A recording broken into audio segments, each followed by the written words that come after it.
Welcome into the Lucas podcast. Lucas Frankel alongside Mike Lucas. Mike, we just witnessed arguably the single greatest day in the history of New Jersey basketball. The mentor, Kyrie Irving, led his Seton Hall Pirates to a win over number 7 Texas at Prudential Center in Newark, and then the Piscataway, New Jersey Rutgers. Their first ever win over a top-ranked team in the history of the program to beat Purdue on a crazy, one of the most ridiculous shots you'll ever see. Ron Harper Jr., the son of the Ron Harper of the Bulls, 70-68. Mike, greatest day in New Jersey basketball history. I know you have a lot of pride about that.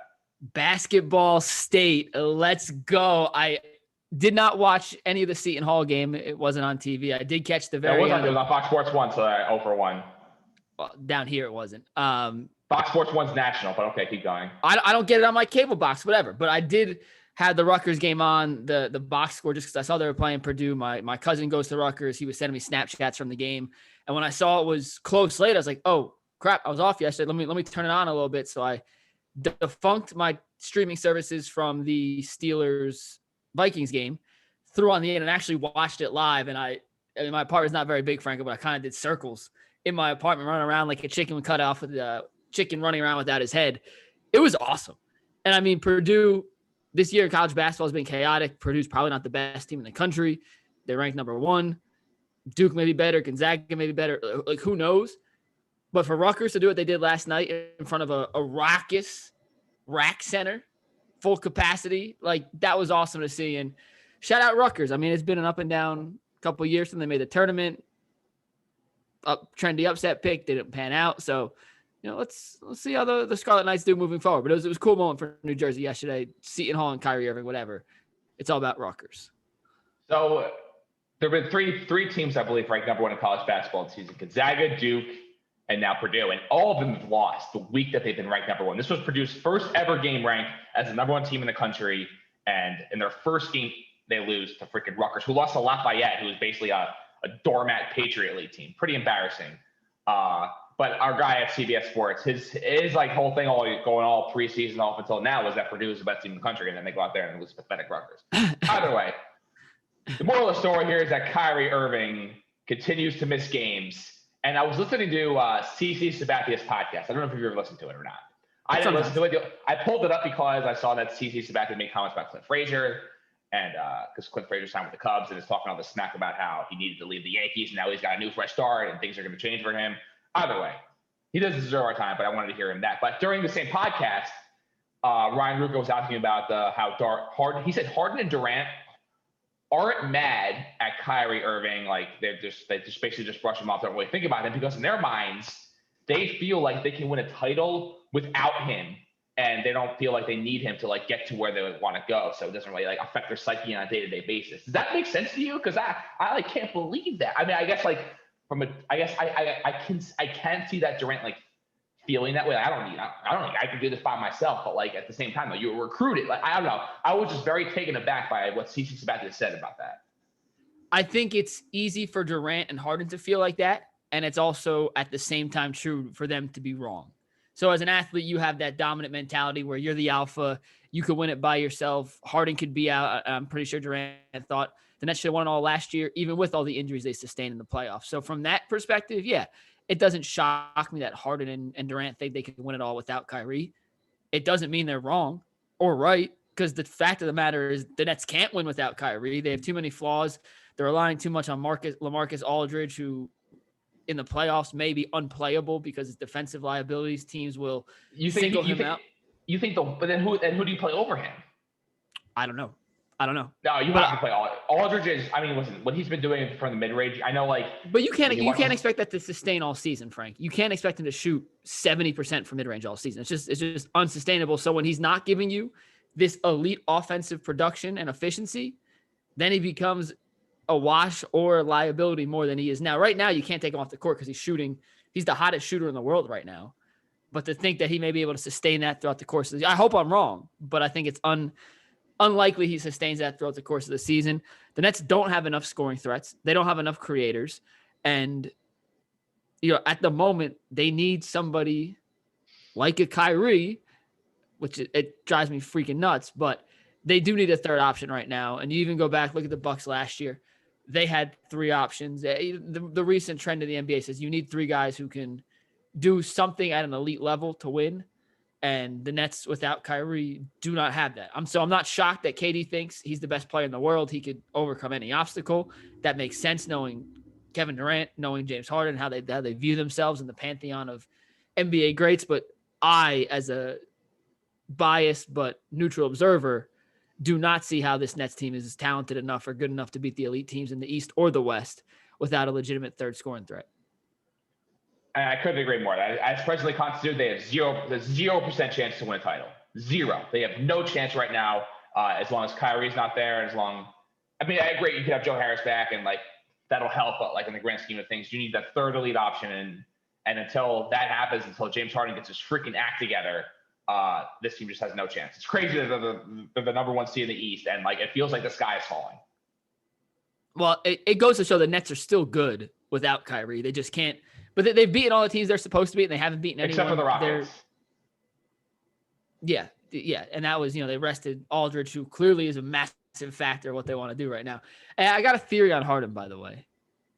I think part of the reason his production has slipped a little bit and his efficiency more than production is he's playing without a lob threat. And Claxton's been back. But I'm saying, like, and he's been better recently with Claxton back in the lineup. But he's still a little out of shape, in my opinion. He's half a step slow.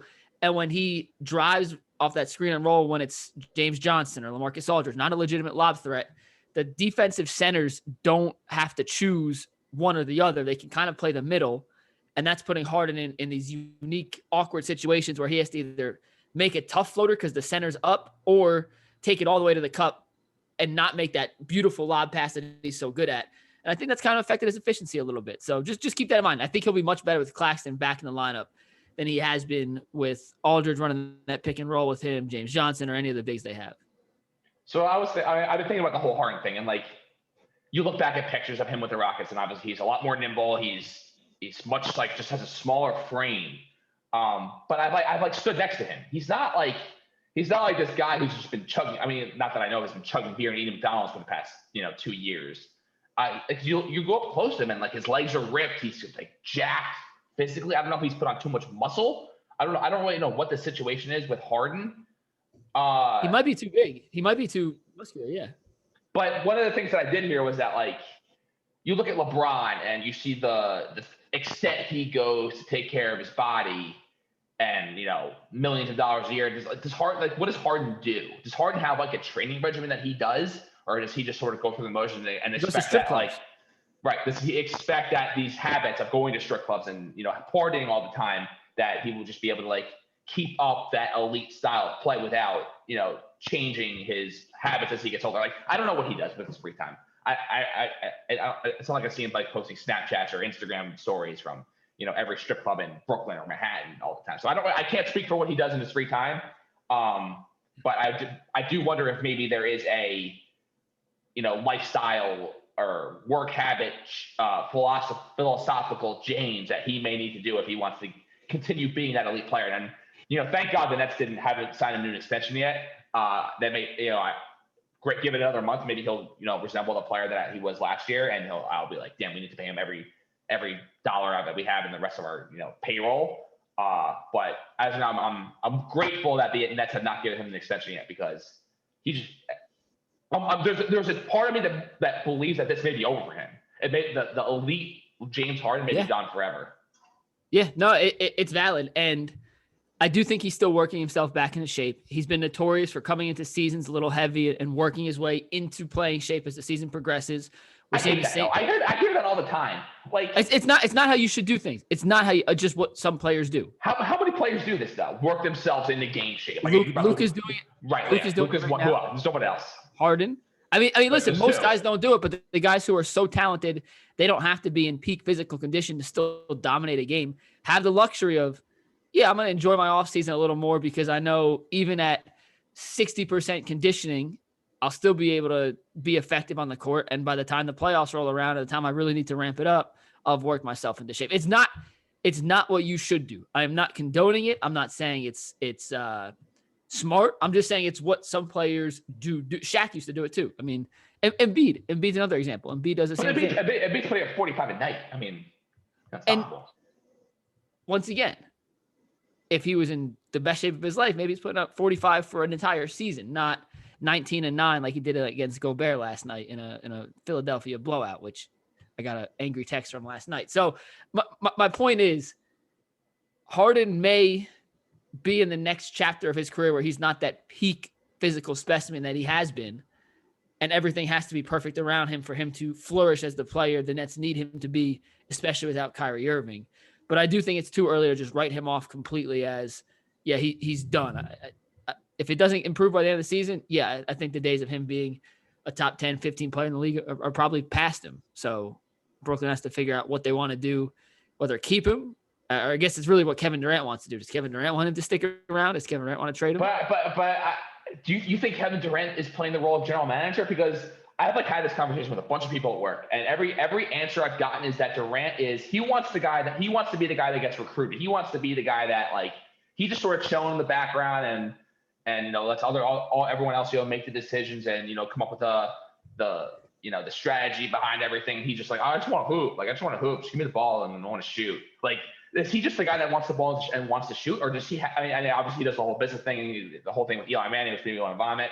But is he just doing Is he just the guy in the background just going with the flow here? Or because here's the reality. If Kevin Durant really gave, I take it back. He obviously gives it credit. But why isn't he going to Kyrie Irving's house, pinning him up against the wall and being hey, listen, you punk, here's what you're doing. You're getting the vaccine right now, and you're playing the game tomorrow or tonight against the Atlanta Hawks, and this is going to be over with, and I'm done playing this little charade with you. This is what's happening, and you're doing this, and I will not take no for an answer, so guess what? You're getting vaccinated. Why can't he do that? Why is he just, going with the flow here? Why? He needs to be the leader of this team and set the tone and, criticize him in the media and destroy him, but apparently he's just I can do this by myself. He believes whatever. No, I think it's because, I think from Durant's perspective, if he does what you're suggesting, he loses Kyrie, and deep down Durant knows for us to be. Who cares? I mean, it's either do that or you lose a year of your prime, and the whole Kyrie's not coming back either way. It's this year or he's not coming back. Either he gets vaccinated and plays for the Nets, but probably won't get re-signed again. But what is he trying to salvage with Kyrie here? That's a ridiculous point by you just now. I'm just saying, I think he understands that Kyrie Irving is a critical piece to this puzzle. And if he comes out and shakes Kyrie Irving down now, he may never get him back. I think he could wait. So all right, in that situation, he goes there, he pins him up against the wall. He says, listen, you idiot, you're getting vaccinated. And Kyrie's get out of my face. I don't want to see you again. Then what's the downside of that other than what's the negative? The downside is hopefully you get Kyrie back later in the year, and he puts the pressure on him to come back when the playoff push is actually on. So under what scenario is this stupid plant-based vaccine that will be ready in March? Is that what I have to hold my breath for? No, I think Kyrie eventually, and I've said this the last 3 weeks we've talked. At some point, I feel like Kyrie's going to just say, "You think he's going to cave?" I don't think he's going to cave. I think he's going to cave. I think he's going to cave. He's not going to cave. And I'm done believing that he will cave because so he's living in New Jersey. You saw the report. He's as happy as he's ever been. He's mentoring the Seton Hall basketball players. He's got this whole new job where he's going to every Seton Hall game. I don't know if he was there last night against Texas, but he's basically at all the games. He's talking to the players. He's coaching them up. He's living his life. He's getting his paycheck, $19 million to sit back and do nothing. He's as happy as he's ever been. Whatever. I don't want to talk about him anymore. Let's move on to the next subject. But Kyrie's coming back. He'll be back end of the year. Okay. Let's move on to the Patriots. Crazy game. God. Crazy. Can you believe they won a game when they threw 3 passes? I was screaming at the TV, put 11 guys in the box, And I really do wonder if Damian Harris does not break loose for that 60-whatever-yard touchdown run, how that game changes and whether the Patriots are forced to have Mac throw the ball a little bit more. But, man, to win a game like that, it's just the whole Brady Belichick debate is back. I thought it was over after last year. I didn't think the Patriots were ever going to be contending for a title again. But here they are. They're number 1 seed in the AFC. They're probably going to go to the freaking Super Bowl. And it's really making me nauseous. I would never have expected an NFL team in today's day and age to pass the ball 3 times and win. But I also think Belichick was trying to prove a point by doing that. To who? His players? His players and the league and his historical value forever moving forward. Like, I think if Harris, obviously once Harris breaks that out, you had the cushion and you could kind of play a little more conservatively, but I'm sure they had other passing plays in the playbook to use in situations that called for them, even in that torrential weather that was Monday night in Buffalo. But they didn't need to. They ran for 224 yards. And Buffalo, for whatever reason, decided to leave a high safety deep. And the numbers stacked up in running the ball's favor. It was 8 on 8 with the quarterback, so 8 on 9. And he just did what he did. And I think it's the kind of game that we'll look back on in 20 years and say, what was the fewest pass attempts thrown in a win since the modern era of football? And it's going to be Bill Belichick. Oh, you remember that crazy what Bill Belichick, proved he was so smart that he didn't need to throw the ball to win. Like, look at this coaching maestro masterpiece. He played defense and ran the ball and 6 offense. Like it's going to go down in history as one of those wonky, weird games that has historical meaning. And I think Belichick kind of played into that because we've seen Belichick care about football history before. Like, he's gone on the documentaries. He's been on the NFL 100 panel, and he's talked about where I think he thinks he feels like he belongs in the history of the game. So could Mac Jones have thrown more? Yeah. They had a couple easy, or what seemed to be easy, quick play action rollouts at the tight end in the flat, get 5-6 yards of relatively risk-free throw. And they just decided to run the ball because they could, and Buffalo couldn't stop them. And I think it's demoralizing too, Frank. You saw Micah Hyde and Jared Poyer in the post-game press conference when they were asked, right, is it embarrassing to lose to a team that ran the ball the whole time? And I mean, the defense did their job. They only gave up 14 points, but it is kind of embarrassing. And if you were the reporter, what would your question have been in that situation? I don't think the question was terrible. I just think it was kind of asked inconsiderately. Because I would have asked, what's your reaction to losing a game where the opposing quarterback throws 3 passes? I feel like if you just asked it like that and just didn't put the word embarrassing in their mouth so they could spit it back at you, yeah, I feel like that would have been the appropriate way to go about it. But I think it's a valid question. I mean, everyone was ripping the reporter, but like the way it was asked wasn't right. But the question itself wasn't an absurd thought.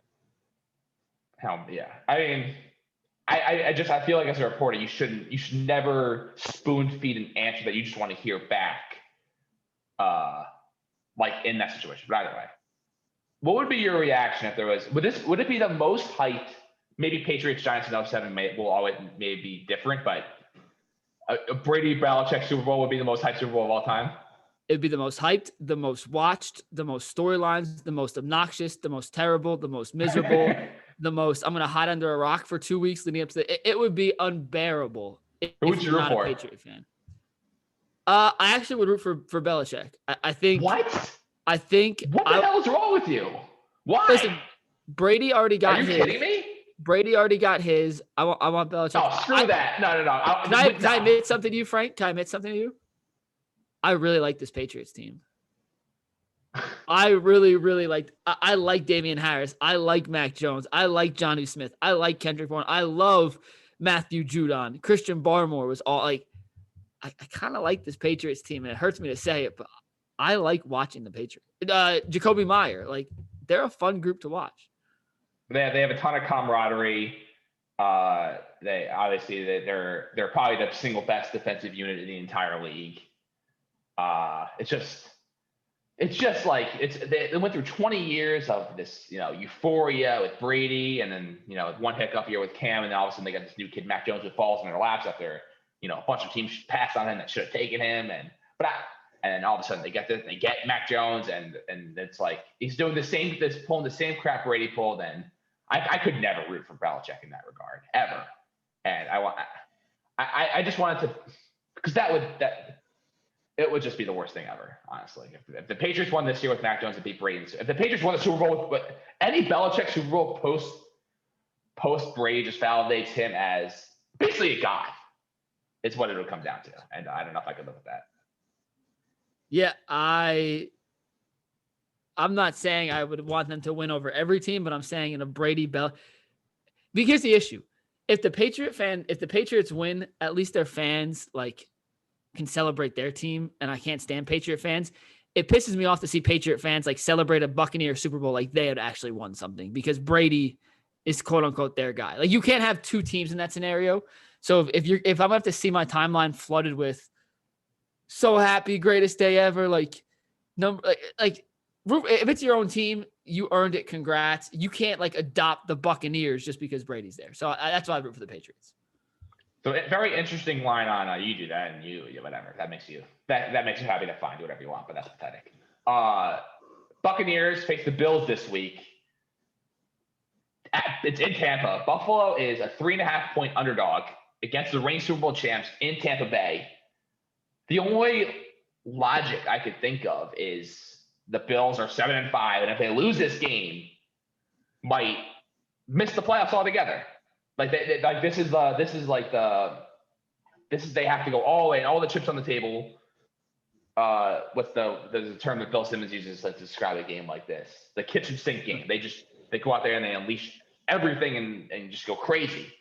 But which is why I'm not going to bet the game. But I feel like this is so easy. Buccaneers. I thought Georgia was gonna roll out. I was wrong, and I think Tampa's going to roll the Bills here. But I think the Bills went outright. Yeah, that seems to be the way this is going to go. And here, my only thought, or not my only thought, but part of the reason I believe that, Buffalo doesn't run the ball. All they do is throw, and Tampa Bay's secondary is still on its third, fourth, and fifth string cornerbacks, and you can't run the ball against them anyway. So it's going to be Josh Allen versus this secondary, and I kind of like the chances of, like you said, a kitchen sink game. It's a game they know they need to win, and Brady and the Bucs, they're kind of on cruise control in that division already. So it means a lot more to Buffalo, and I think Buffalo actually matches up pretty relatively well with Tampa Bay in a weird way. Did you hear? You know what Brady's career record is against the Bills? 30-3. 32-3. 32-3. I mean, talk about being like someone's daddy. Like, damn, that's almost embarrassing. Let's go through. What's Aaron Rodgers' record against the Bears? Do you know? It has to be similar. He's 21-5 against the Bears. 21-5 against the Bears. Yeah, that's. I mean, which is great. It's just 32-3 might be. It's not 32-3. Yeah. Single best record by any quarterback against any team. I don't know what Brady is against. Brady against the Jets might have one. I mean, the Jets beat Brady a handful of times, so maybe it's not as bad. But the Jets haven't beat the Patriots since 2015. A long time. May as well be a lifetime ago. But let's go through division picks real quick. AFC East. This is Patriots division. Yep. No questions asked. AFC North. Kind of a logjam at the top of the Bengals, the Ravens, who are absolutely decimated right now. Looking at the odds to win that division, it is the Ravens -150, Bengals +240. It's probably one of those two teams. Who wins the AFC North in your opinion? Well, I bet on the Browns before the season to win that division. That's not happening. So I'm hoping they can beat Baltimore this weekend and go on a little run. But my gut still says Baltimore's the best team. I don't trust the Bengals, especially with. Yeah, every time you think they're going to come out and do something, they kind of fall short of the expectations. Like what they did against, they beat Baltimore. They come out the next week, they get smoked. They win a couple in a row. They come out, get smoked by the Chargers. That game was a little closer than smoking, but I just don't fully trust them. And now with Joe Burrow and his injured pinky, I think they lose this week too. AFC South, is it a lock? Because look at the odds. The Titans are -1,000. The Colts are +650. I believe there's only maybe a game and a half separating those two teams. Is this a lock here for the Titans? Yeah. Titans are the tiebreaker. Titans are the tiebreaker too, so they've already beat them twice. AFC West. Obviously, the Chiefs are on a 5-game winning streak here. They got the Chargers coming up. Not this week, or is it this week the following week on Thursday Night Football. Set in stone here. They're only -200. So when we spoke a couple weeks ago, they were -105. Now it's only -200. So they're not banking on. They're not I'm surprised actually it's not higher. Because -200 still feels like a pretty safe bet. Yeah, no, I think they win. I don't trust the Raiders. I don't trust the Broncos. The Chargers, just like the Bengals, they're so hot and cold. You just don't know what you're going to get from them on a weekly basis. So I would not feel confident in them being able to string together 5 games in a row where they not only beat the Chiefs again, but surpassed Kansas City in the overall standings. Last thing before we go, I made this point at work and I sort of got like just destroyed for it. If Ohio State and Michigan played 10 times, perfect, like good conditions, neutral field, whatever, how many games does Ohio State win in those head-to-head meetings? 7 or 8. Right, that's what I thought too. And I swear, if that was a perfect scenario for Michigan with the snow, and I just feel like everything just lined up perfectly for them in that game. And I just feel it's like they're almost like reaching this point because everything just broke their way with the weather. But I feel like Ohio State was a better team. I really do. Ohio State's defense was absolutely flawed, and Michigan's defense, I think, is legit. But for Ohio State's defense to play that bad against the run against Michigan in a snowstorm where throwing the ball was not necessarily easy. Obviously, the snow and the wind makes it a lot tougher. It was in the big house. Like, you're right. The stars aligned perfectly for that to be a, no pun intended, a perfect storm for a Michigan win. And yeah, credit where credit's due to Michigan. I don't think they're that good. Like, they're definitely one of the 4 best teams in the country, but I only think there's 2 really good teams in the country this year. So they're 3 or 4.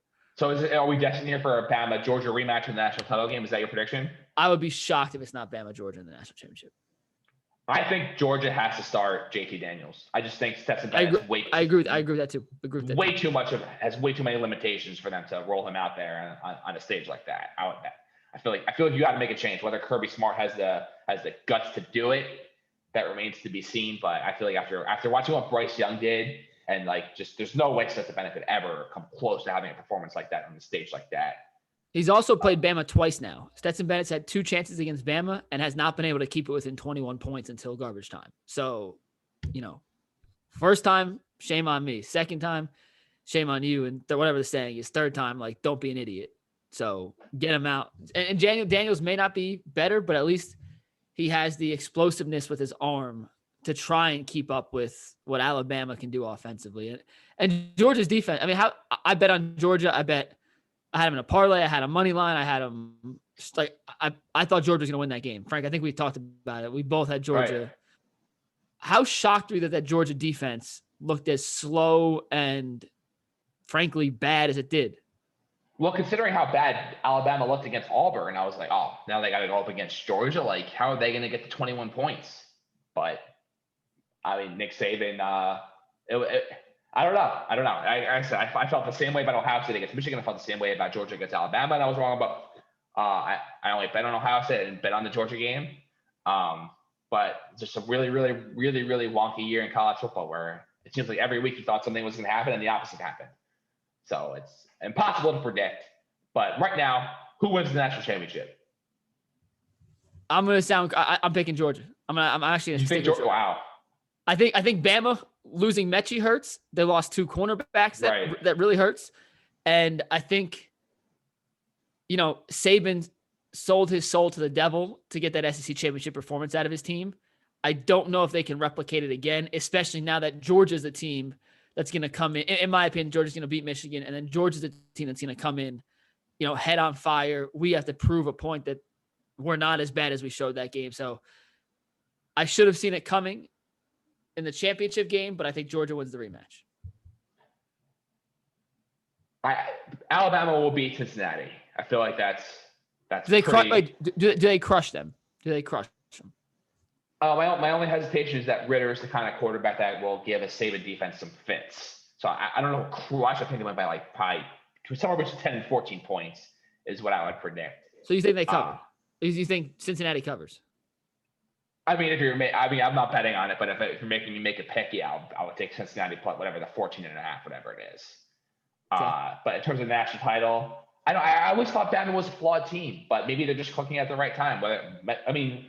Granted, you say they lose Mechie, you're like, oh, it's a terrible loss, but they got, their 8th string receivers, a 5-star who can, You're right. Burn any defense.